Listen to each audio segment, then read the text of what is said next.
नमस्कार, अभिनंदन और स्वागत है आपका ज्ञान सागर क्लासेस अनूपगढ़ में। प्रिय विद्यार्थियों, आज आपके लिए पुष्कर विशेष क्लास लेके आया हूँ और ये जो विशेष है, जो क्लास एवरीडे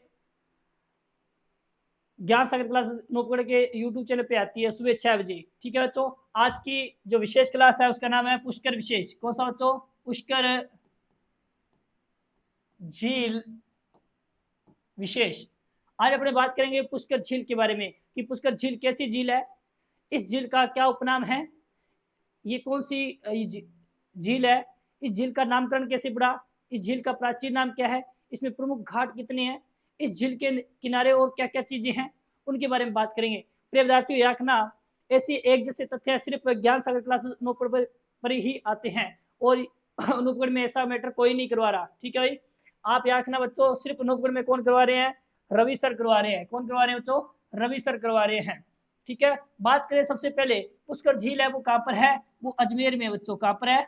अजमेर में है। कहाँ पर है? अजमेर में है। दूसरी बात बच्चों, पुष्कर जो झील है ये कैसी झील है? मीठे पानी की झील है। कैसी झील है? मीठे पानी की झील है। दूसरी बात बच्चों याद रखना, ये जो झील है वो ज्वालामुखी निर्मित झील है। ज्वालामुखी निर्मित झील है। ठीक है बच्चों, इसे काला डेरा झील भी कहते हैं। इसे काला डेरा झील भी कहते हैं। क्या कहते हैं? काला डेरा झील भी कहते हैं। झील भी कहते हैं। फिर याद रखना बच्चों, इस झील का जो निर्माण है, ऐसा कहा जाता है कि इस झील का निर्माण वर्मा जी ने करवाया था। किसने करवाया था बच्चों? वर्मा जी ने करवाया था। अच्छा, इस बात की हमें जानकारी कहाँ से मिलती है कि पुष्कर झील का निर्माण वर्मा जी ने करवाया था? तो यहाँ इस झील की जानकारी मिलती है पद्म पुराण से। कौन से? पद्म पुराण से। पद्म पुराण में इस बात का उल्लेख किया गया है कि पुष्कर झील का निर्माण किसने करवाया है? वर्मा जी ने करवाया है बच्चों। फिर यह रखना बच्चों, इस झील का नाम पुष्कर झील कैसे पड़ा? तो बात करते हैं इसका नामकरण की। इसका जो नामकरण पड़ा था वो पड़ा था पुष्करना ब्राह्मण के नाम पर इसका नामकरण पड़ा था। किसके नाम पर बच्चों? पुष्करण पुष्करण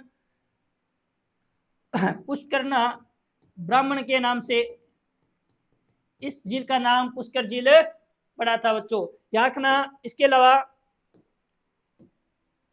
ठीक है, इस झील में कौन सी नदी अपना जल गिराती है? बच्चों याद रखना, इस झील में सरस्वती नाला नदी अपना जल गिराती है। तो कौन सी झील कौन सी नदी है?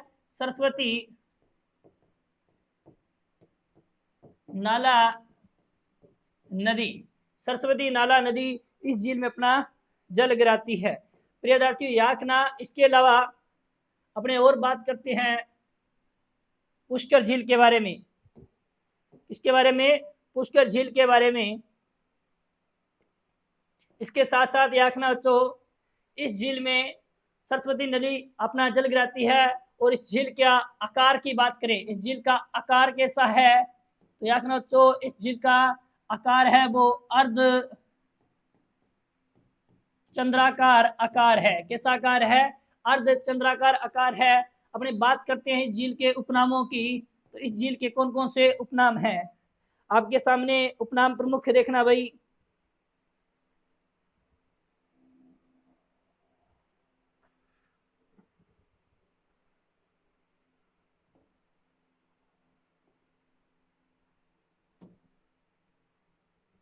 उपनामों की बात करें बच्चों, याद रखना, उपनामों में सबसे पहले आपके सामने आएगा कि हिंदुओं का पांचवा तीर्थ किसे कहते हैं? तो पुष्कर झील को कहते हैं। एक तो इसे हिंदुओं का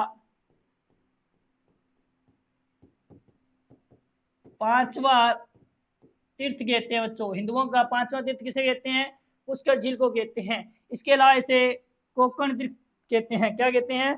कोकण तीर्थ कहते हैं। क्या कहते हैं बच्चों? कोकण तीर्थ कहते हैं। क्या कहते हैं? कोकण तीर्थ कहते हैं। क्या कहते हैं? कोकण तीर्थ कहते हैं। इसके अलावा इसे प्रयागराज का गुरु भी कहते हैं। क्या कहते हैं बच्चों? प्रयागराज का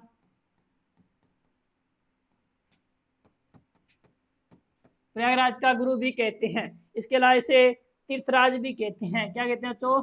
तीर्थराज भी कहते हैं। क्या कहते हैं? तीर्थराज भी कहते हैं। इसे तीर्थों का मामा भी कहते हैं। क्या कहते हैं? तीर्थों का मामा भी कहते हैं। क्या कहते हैं? तीर्थों का मामा भी कहते हैं। बात करते हैं बच्चों इस झील के किनारे मेला, कौन सी? पुष्कर झील के किनारे मेला कब लगता है? तो यहाँ पर मेला लगता है बच्चों, कब लगता है? कार्तिक पूर्णिमा को लगता है, जिसे राजस्थान का रंगीला मेला भी कहते हैं। क्या करते हैं? मेला कब लगता है? कार्तिक पूर्णिमा को मेला लगता है। और इस मेले को अपने राजस्थान का रंगीला मेला कहते हैं। क्या कहते हैं बच्चों? राजस्थान का रंगीला मेला किसे कहते हैं? कार्तिक पूर्णिमा को लगता है। और कहाँ लगता है? पुष्कर झील के किनारे लगता है। ठीक है बच्चों, इस झील में यदि अपने बात करें कुल घाट कितने हैं, कुल घाट कितने हैं, तो इसमें कुल घाट कितने हैं? 52 घाट है बच्चों। कितने घाट है? 52 घाट है। और 52 शिष्य किसके थे? तो आप कह देना सर दादू दयाल के थे। किसके थे? दादू दयाल के थे। इन 52 घाटों में प्रमुख घाट कौन सा है? तो प्रमुख घाट है बच्चों गो घाट। गो घाट कौन सा घाट है? गो घाट इस 52 घाटों में प्रमुख घाट है। अब अपने बात करते हैं किसकी बच्चों? अब अपने बात करते हैं आगे। इसी झील के किनारे कहते हैं कि विश्वामित्र ने बहुत कठिन तपस्या की थी। और उस तपस्या को भंग किसने किया था? मेनका ने किया था। किसने किया था बच्चों? मेनका ने किया था। तो ये बात आप विशेष नोट लिखना कि इसी झील के किनारे, इसी झील के किनारे विश्वामित्र ने तपस्या की। इसी झील के किनारे विश्वामित्र ने तपस्या की, जिसे मेनका ने भंग कर दी। जिसे मेनका ने भंग कर दी। देखो भी किसने भंग कर दी? मेनका ने भंग कर दी। रखना विश्वामित्र की तपस्या किसने भंग कर दी बच्चों? मेनका ने भंग कर दी। ये मेनका है, मेनका ने क्या कर दी? भंग कर दी। ठीक है बच्चों। और याद रखना इसी झील के किनारे, कौन सी झील के किनारे? इसी झील के किनारे एक और बात याद रखना, इसी झील के किनारे मंदिर बने हुए हैं, 2 मंदिर। ठीक है बच्चों, इसी झील के किनारे 2 मंदिर बने हुए हैं। और एक जो मंदिर है उनमें से वो है ब्रह्मा जी का, ब्रह्मा जी का मंदिर है। और एक जो मंदिर है वो है ब्रह्मा जी की अर्धांगिनी सावित्री जी का। सावित्री जी कहते हैं कि इन दोनों मंदिरों का जो निर्माण करवाया है वो करवाया है गोकुल चंद पारिक ने। किसने करवाया? गोकुल चंद पारिक ने करवाया है। प्रिय विद्यार्थियों, आज अपने क्या की थी? पुष्कर झील के बारे में बात की थी। और ये पुष्कर झील कैसी झील है? एक मीठे पानी की झील है। कैसी झील है बच्चों? मीठे पानी की झील है। और ये अपने विस्तार से इसके बारे में चर्चा की है कि पुष्कर झील कैसी झील है। अपने क्या की इस पे बात की है। पुष्कर झील कैसी झील है बच्चों? एक मीठे पानी की झील है। और कहते हैं कि यह झील ज्वालामुखी निर्मित झील है। इसे काला डेरा झील भी कहते हैं। इसका निर्माण ब्रह्मा जी ने करवाया था, ऐसा माना जाता है। इस बात की में जानकारी पद्म पुराण में मिलती है। इसके अलावा इस झील में नदी, कौन सी नदी अपना जल गिरवाती है? तो याद रखना बच्चों वो नदी कौन सी है? सरस्वती नाला नदी है।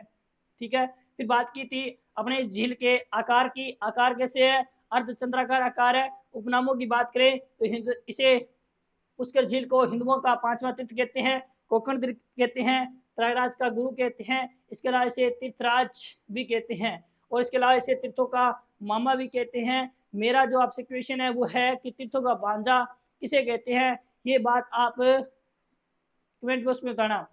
प्रिय विद्यार्थियों, ऐसी क्लास एवरीडे आएगी सुबह 6 बजे। आप इसके लिए अलग से प्लेलिस्ट बना रखी है जिसे कहते हैं रवि सर की विशेष क्लास। और प्रिय विद्यार्थियों, मैंने उसमें सन याद करवाया है, इसके अलावा राजस्थान में कौन कौन सी विशेष बातें हैं वो बताई है। जैसे आज पुष्कर झील के बारे में बताई है, अपने आमतौर पे कोचिंग में पढ़ाते हैं, ठीक है, तो उसमें क्या बताते हैं, पुष्कर झील यहाँ निर्मित है, इसका निर्माण, बस, इसके अलावा कुछ नहीं बताता। मैं आपको बता दूं कि पुष्कर झील की मैंने इतनी बातें बताई है, इतनी बातें मैं और बता सकता हूँ। ऑफलाइन पढ़ाने में और ऑनलाइन पढ़ाने में बहुत अंतर है, ठीक है। ऑफलाइन में क्या होता है, अपने बच्चे को आधा अधूरा सा ज्ञान देते हैं, ठीक है, वहाँ फटाफट क्या सिलेबस करवाना होता है। ऑनलाइन खुद का अपना है, यहाँ आपको मैं विस्तार से पढ़ाऊंगा। इसके लिए आप क्या करना, ज्ञान सागर क्लासेस नोटबुक के चैनल को सब्सक्राइब कर लेना और अपने साथियों के साथ शेयर कर देना। बहुत अच्छी अच्छी बातें बताने वाला हूँ बच्चों। जैसे वैकेंसी आएगी मैं सभी टीचरों की यहाँ पर क्लासें उपलब्ध करवा दूंगा। और जब तक वैकेंसी नहीं आती है तब तक यहाँ पर हिस्ट्री, कल्चर और ये विशेष क्लास चलती रहेगी। इसके साथ ही साइंस की, मैथ की ही बहुत जल्द अपने क्लासें स्टार्ट कर रहे हैं। तब तक के लिए धन्यवाद।